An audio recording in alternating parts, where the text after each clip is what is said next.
Hey there, guys, and welcome to the Daily Objective. Today I've got Mark with me. And today we're talking about the kind of role and history of terrorist movements and also then of, I guess, Western response to terrorism, a policy of retreat and our attempt to kind of sanitize war and the effect that that has on our attempts to protect ourselves and pursue our national self-interest. Before we get to that, though, I'm just going to do the news roundup as per usual. So we're in day 47 of the war. And the headlines today have been entirely dominated by, in a sense, what we were talking about yesterday, which was the hostage deal.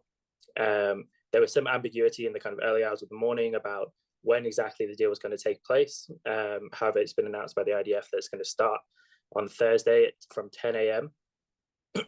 And the details of the deal as it stands at the moment is that Israel is going to receive 50 hostages in return for 150 Palestinians from Israeli jails. These are going to be either female Palestinians or underage male Palestinians, I suppose, in an effort to kind of weed out terrorist fighters.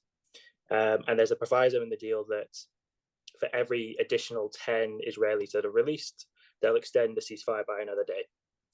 And given that the total number of hostages at the moment is standing at 240, I think that would add on an additional 19 days to the ceasefire potentially if they released all of the hostages. Aside from that, there's not been too much else in the news that's been showing up. The death toll for IDF soldiers at the moment is standing at 70, which is an increase of 4 over yesterday. So that's 4 dead soldiers in the last 24 hours. And there was some response from the Americans to the hostage deal, broadly positive, and commenting that there are 3 Americans who are in the hostages who are going to be released as well. So they were welcoming that. But aside from that, there's not been too much else that's in the news. So Mark, let's get started on this. We wanted to talk a bit about the way that people in the West sanitize war and so on. So why don't you start us off? Oh, well, I mean, I think we should talk a little bit about what I know about the history of terrorism. I think, of course, terroristic movements started with the PLO, and in the 70s they began to express more of a pan-Arab nationalism. It wasn't so much united with religious fanaticism as it is today, and of course, the Western powers fought that individually, left the PLO in power, but took care of the individual terrorists when they could. And these terrorists would hijack planes, they'd murder people, as they did at the famous Munich Olympics in '72. But after the Iranian Revolution, that concept of pan-Arabic nationalism began to fuse with a fundamentalist Islamist perspective on the world. And the two movements, they've probably been closely waltzing with each other all through recorded Palestinian history, right? Ever since Palestine became an actual contentious place between Arabs and Jews, that was always pretty intensely in the background. But I think the nationalism took precedence over the religious fanaticism. But since '79 and America's failure to deal with this problem effectively, what happened in '79? A group of radical students took over the embassy and held embassy employees hostage for over 400 days, while America twiddled its thumbs, didn't quite know what to do about the issue. We did attempt a special forces raid that went wrong, ended in disaster in the desert. But after that, a release was negotiated by Ronald Reagan, and the hostages went free. But the message to the Islamicist world was America will not fight. America will not confront you if you present a strong enough front. And then there was a strange mixing of bedfellows, I think, in the early '80s. President Reagan, the cowboy president, everybody thought he had his finger poised over the nuclear button and was ready to use it at any time. Turns out that he was just the opposite, in my view. He funded the Mujahideen, which we know was a radical Islamist group that resulted in Osama bin Laden and later Al-Qaeda. His reasoning for funding the Mujahideen against the Soviets who were invading Afghanistan was a form of religious solidarity. He felt that religious Muslims and Christians were united against the atheistic communists in their fight, That's the way he boiled down the essentials of that fight. And so we essentially armed the Mujahideen and trained them with our CIA operatives to be rather effective soldiers, which of course would come to bite us in the ass in 9/11. But it didn't stop there. Funding the bad guys didn't stop there. In 1982, Hezbollah was rising upon the scene, and one of their religious fanatics blew up a Marine base in Lebanon, killing over 200 Marines. Our response to that violence was to pull out of Lebanon. A bunch of crazy things happened in the meantime. I think we gave Arafat safe passage out of Lebanon. So we demonstrated to the world that, one, we were sort of allied with the Islamicists because we were a Christian nation, and two, we were not going to fight even if American soldiers lost their lives in droves. And the Islamicist, fascist Arab nationalists concluded from that they could commit any act of violence against us, and we would probably not do much about it. Add to this mix just war theory, the concept of international rules of war, and you have a completely disarmed West against a pathotypical Islamicist world that exploits our attempt to sanitize war in order to advance its agenda further. As you see today in Israel, the outcry against all the people being killed is our perspective that sanitized war is the proper way to go. The result of that is now the IDF Israel government has sat down and negotiated with a criminal organization, a murderous genocidal criminal organization, to exchange people for ceasefire, during which time we know that criminal terrorist organization is going to just rearm and reestablish itself in the citizenry and carry on to fight another day. We've been here 1,000 times before. We know it's not going to lead to anything good. So that's my basic overview from 1967 to the present day. Just a sort of principled overview of the whole situation. Yeah, I think there's one maybe bit of the history I want to focus in on, which is the Iran hostage crisis, because Rand was still alive at that time and was able to comment on it, which is a useful insight. And her comment was basically, I think, one that's largely shared. I don't think this is one of her writings which is controversial, which was that the US response to the Iran hostage crisis would come back to haunt it for a long time in the future. And I wanted to ask you, I don't know how much knowledge you have on it, but what was the feeling about it in the US at the time? Jimmy Carter was president at that time. How did American people react to that? Was it immensely shocking? Was it kind of deflating? Was there kind of a feeling of impotence about, like, why can we not deal with this? Because there's a contrasting example from British history I want to bring up, but I just wanted to ask you if you have any knowledge on those things. I mean, I was 14 years old at the time that it happened, so I was conscious enough to see how it was affecting the world around us. I would say everything you just said described the diversity of reactions amongst the population. Some people would put a sticker on their car daily that showed the number of days the hostages were captured and were being kept. I say in general, the population was depressed, but very defiant and very upset with the way the administration was dealing with the Iranians.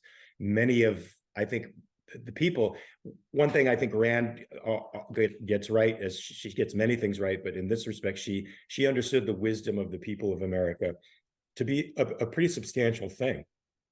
And she respected the wisdom of Americans over the political punditry. And in this case, most Americans were justifiably upset and depressed by the fact that our government was not standing up to a group of savages. I mean, students, idiots. We could have gone in there, who invaded our land, our territory. The embassy is a sovereign place within a country, and violated diplomatic rules and rules between states, and justifiably committed an act of war against the United States. So everybody knew that in their hearts if they didn't know it in their heads as well, and everybody rebelled against it in their own way or talked about it in their way. Let's not forget that Jimmy Carter invented the what was it, the misery index. So during his presidency, he invented the misery index, which measured how unhappy people were with the general situation.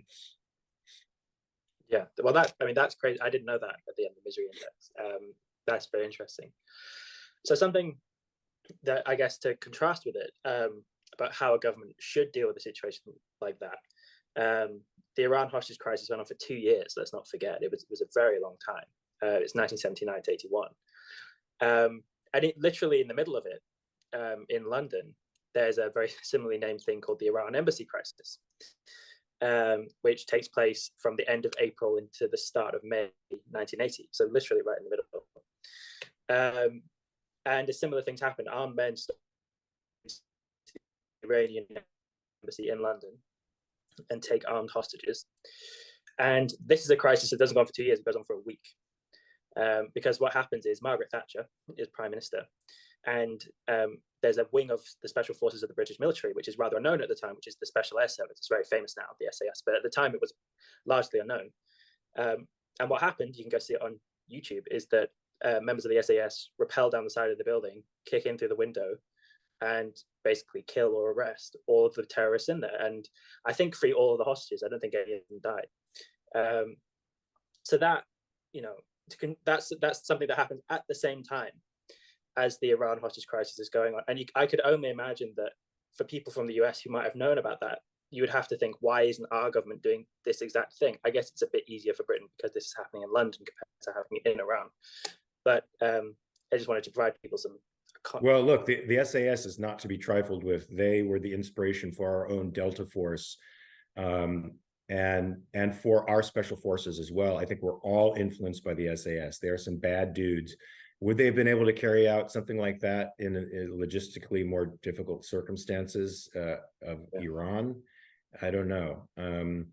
But the fact that they did that was certainly a model for us. I never knew that happened. So you just taught me a little piece of history. There you go. And as I say, you can go watch it on YouTube. There's video of them busting into the building. And I guess the reason to focus in on those examples is Rand's point is that is in a sense the paradigm moment for the future of Western relations with Arab nationalism, Islamic terrorism, and so on and so forth. And as the rest of the history went on to detail shows, if she was basically proven right. We've continued to be beleaguered by those issues ever since, and even the UK has, despite our kind of good response in that instance. It's not like we've had particularly good policy going forward. And so let's just then on this sanitation of war. What do you see as the motivation for this? Because I think modern warfare is something which is especially horrific to people. If you go look at people's response to the First World War, that is in a sense the first time that mechanized warfare was implemented on that kind of scale, and people are clearly very horrified. It's clearly different to warfare that's gone on before. So do you think it's just though ugly and awful, or is there a deeper philosophical reason? You mentioned just war theory, of course. Do you think it's something deeper, or do you think it's so viscerally awful? I think it's all of those things. I think the fact that it's viscerally awful confirms the motivations, the philosophy behind it. It's difficult for people to grasp the fact that war is the absence of civilization. And they think that in modern times you can impose civilization on a completely uncivil time. I mean, if you think about what war means, it means that you've decided to give up persuasion by reason. So there's no possible way to make something smell nice or look pretty that is in every way ugly. And there's no escaping it. Now, I think what people saw in World War II was civilian populations being decimated by bombing that seemed indiscriminate. And they were so horrified by the number of casualties that happened. There was an attempt to limit, the deaths of innocents. Unfortunately, for the good guys, that's not practical or moral, given that the good guys will always be will likely be fighting a war of defense, and their overall their overall objective is to end the aggression. In which case, bombing in those areas may be completely militarily justified and a great tactical move for them. So it's not good for the good guys in that respect, and it's great, and it's great for the bad guys who can exploit our reliance upon civility and goodness and our feelings of compassion for people trapped in these horrific situations that they can't get out of. They could use that and exploit those situations to take tactical advantage of us, which I think Hamas is doing at this very moment, because we haven't quite. The concept that war is where civilization ends hasn't quite trickled down into the consciousness of people who grow up in relatively decent houses and don't really understand the motives of the pathotypes that are raging in this Islamicist fundamentalist crazy world. Yeah, I think there's a real point there, in the sense that I think what a lot of the time what commentators kind of end up doing is making the point that people aren't taking ideas seriously enough. So because if you look at politicians' reactions to the war in Israel, for example, you kind of get them split into two camps. You get ones who view themselves as being very moral, and so will kind of basically opine a kind of pacifist kind of perspective, or you get ones who view themselves as being very hard-headed, realpolitik, pragmatists. They're the ones who take things seriously and so on.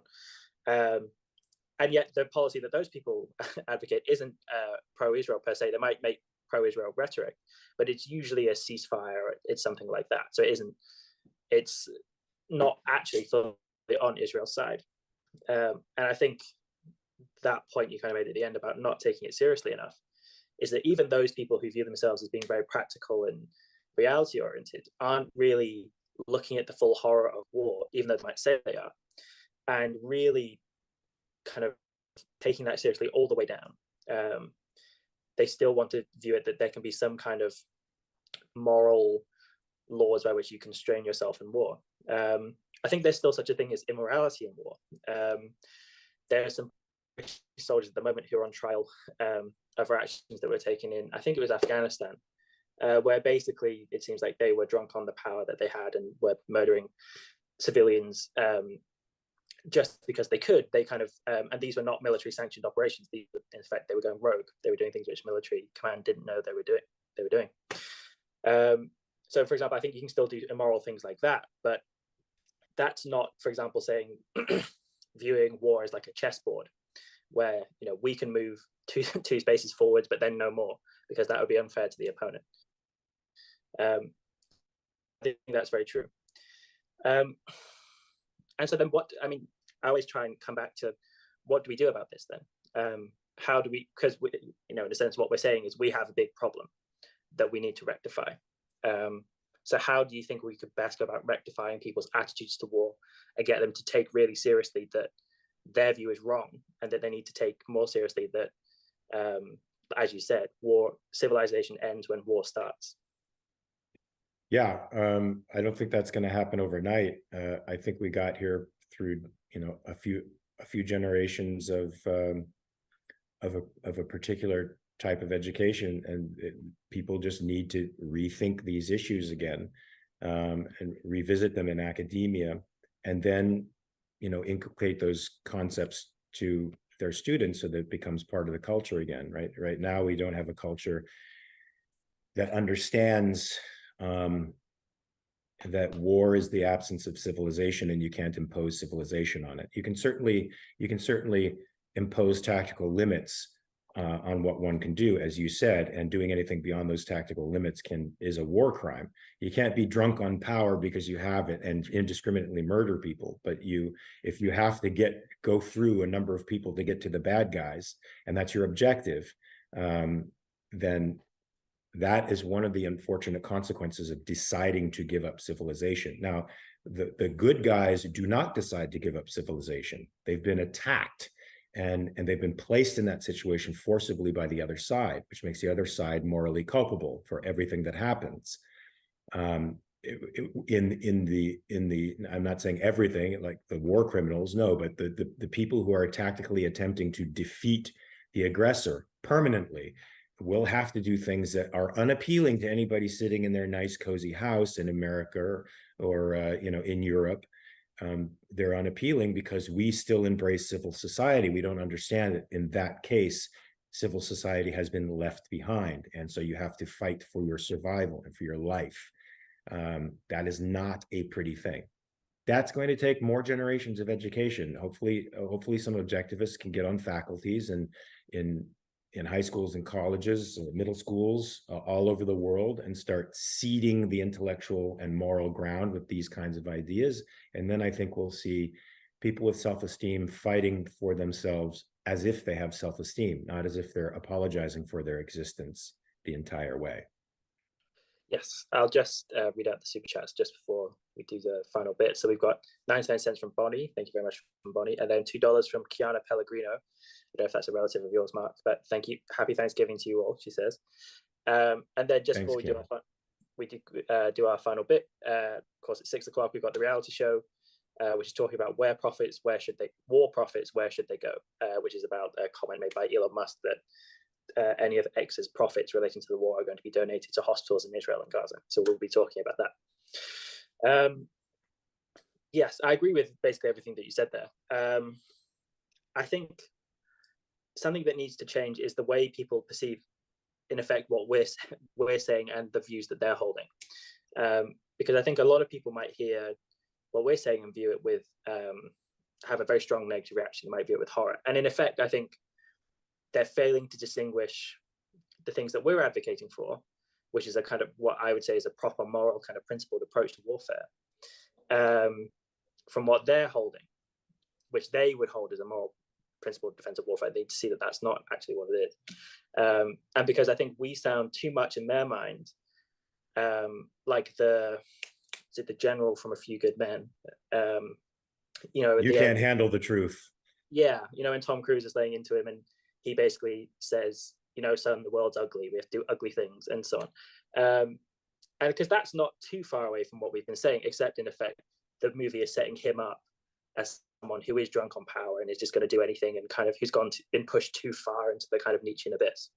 And I think the kind of what needs to change in people's perceptions is being able to distinguish that kind of thing, I guess, from what we're saying.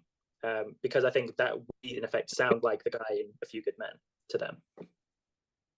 Indeed, and that is the struggle. So, and it's hard to make those distinctions, those fine distinctions, when you're arguing with people on social media or even forums like this, because people still hear anything beyond the pacifist fighting is bad, war is bad.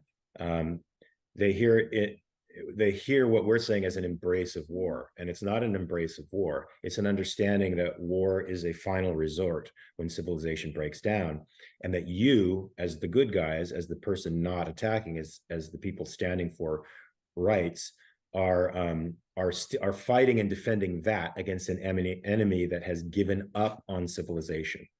So you have to fight in such a way as to eliminate that threat. And it ain't pretty. Yeah. And that's very hard. And in a sense, that kind of change, in effect, towards, I think, a moral perspective, because in a sense, what we've been talking around the whole time is something which objectivism has a lot to say on, which is altruistic morality.